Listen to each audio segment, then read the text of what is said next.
ನಿಮ್ಮ ಭಕ್ತಿ ಜೀವಿತವೂ ಕೂಡ ದೇವರ ಜೊತೆಗೆ ರಹಸ್ಯವಾಗಿರುವಾಗ ನಿಮ್ಮನ್ನು ನಡೆಸಬೇಕಾಗಿರುವ ಪದ್ಧತಿಗಳನ್ನ ದೇವರು ನಿಮ್ಮ ಕಿವಿಯಲ್ಲಿ ಮಾತಾಡ್ತಾರೆ.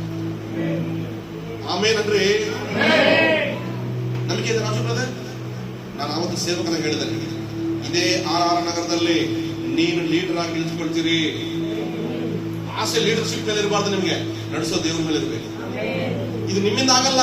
ನೀವು ಅನ್ಎಜುಕೇಟೆಡ್, ನೀವು ಒಬ್ಬ ಕೂಲಿ ಕೆಲಸ ಮಾಡೋನು, ಸ್ವಂತ ಮನೆ ಇಲ್ಲ, ಬಟ್ಟೆ ರೇಟಿಗೆ ನಿನಗೆ ಅವ್ರು ಕಾಂಟ್ರಾಕ್ಟರ್ ತಗೊಳ್ಳೋದಕ್ಕೆ 5 ಲಕ್ಷ 10 ಲಕ್ಷ ಕೊಡೋ ಕೆಪಾಸಿಟಿ, ನಿನ್ನ ಹತ್ರ 10,000 ರೂಪಾಯಿ ಇಲ್ಲ.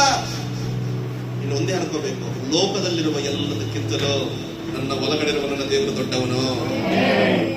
ನನ್ನನ್ನು ನೋಡಿ ಹುಡುಗರು ಮೊಟ್ಟೆ ತಿರುಗಿಸಿದಾಗ ಹಂಗೆ ಹಿಂಗೆ ತಿರುಗಿಸ್ತಾರೆ. ಹಿಂಗೆ ನೋಡಿ ಯಾರು ದೊಡ್ಡವನು ನಿನಗೆ? ನಿನ್ನ ದೇವರು ದೊಡ್ಡವನು. ನಿನ್ನ ನಂಬಿರುವ ಯೇಸಪ್ಪ ನಿನಗೆ ದೊಡ್ಡವನು. ಆ ಯೇಸಪ್ಪನ ಸಮ್ಮುಖದಲ್ಲಿ ರಹಸ್ಯವಾಗಿ ಹೋಗಿ ನಿಂತ್ಕೊಳ್ಳಿ ಸಾಕು. ಕಣ್ಣೀರ್ ಹಾಕಿ ಯಾರಿಗೂ ನೋಡಬೇಡ. ಕಮಲಮ್ಮನಿಗೂ ಗೊತ್ತಾಗೋದು ಬೇಡ, ಮಂಜುಲಮ್ಮನಿಗೂ ಗೊತ್ತಾಗ್ಬೇಡ, ಪವಿತ್ರನಿಗೂ ಗೊತ್ತಾಗೋದು ಬೇಡ. ಯಾರು ಇಲ್ದಿರಬೇಕಾದ್ರೆ ಹೋಗಿ ನಿಂತ್ಕೊಳ್ಳಿ ರಹಸ್ಯವಾಗಿ. ಏನ್ ನನ್ನ ಪರಿಸ್ಥಿತಿ ಇದೆ?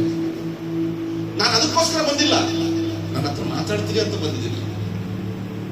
ನನ್ನ ಹತ್ರ ನೀವು ಮಾತಾಡ್ತೀರಿ ಅಂತ ಬಂದಿದ್ದೀನಿ. ಅಲ್ಲಿ ನನ್ನ ಹತ್ರ ನೀವು ಮಾತಾಡ್ತೀರಿ ಅಂತ ಬಂದಿದ್ದೀನಿ. ಮಾತಾಡಿ ಸ್ವಾಮಿ. ಫಸ್ಟ್ ಟೈಮ್ ನೀವು ಮಾತಾಡಲ್ಲ, ಕೋಪ ನಿನ್ ಮೇಲೆ. ಸೆಕೆಂಡ್ ಟೈಮ್ ಮಾತಾಡಲ್ಲ, ಕೋಪ ನಿನ್ ಮೇಲೆ. ಇವತ್ತು ಜ್ಞಾಪಕ ಆದ್ರೆ ನಿನಗೆ ಹಂಗೆ ತರ ನೀವು ಸ್ವಲ್ಪ ಇಳಿದು ಹೋದ್ರೆ ಅಪ್ಪ ಹಂಗೆ ತಾನೆ ಮಾತಾಡೋದು. ಸಾಕು ಹೋಗ್ಲಿ ಬಿಡಪ್ಪ, ನನ್ನ ಆಶೀರ್ವಾದ ಮಾಡೋದಿದೆ. ಮಗ ಆಶೀರ್ವಾದ ಏನಿಲ್ಲ.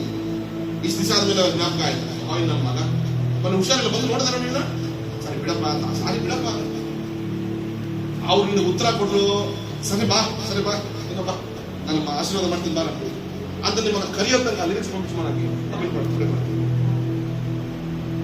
ಆಶೀರ್ವಾದ ಮಾಡೋ ತನಕ ನೀವು ಕಾಲುಗಳನ್ನ ಬಿಡಬಾರ್ದು.